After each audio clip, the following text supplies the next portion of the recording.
ગુજરાતી કહેવત, બૂંદથી બગડી તે હોજથી ન સુધરે.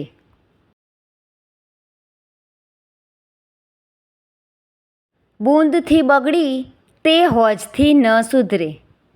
અર્થ: નાની ભૂલ પણ તરત ન સુધારો તો પછી તે મોટા પ્રયત્નોથી પણ સુધરતી નથી ઓર ગયેલી આબરૂ પાછી આવતી નથી. વાક્ય: દીકરાની નાની ચોરી કરવાની આદતને માતા પિતાએ શરૂઆતમાં જ ન રોકી.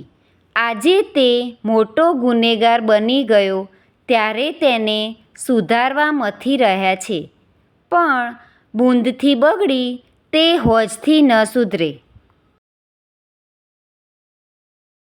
Thank you friends. Please like, share and subscribe.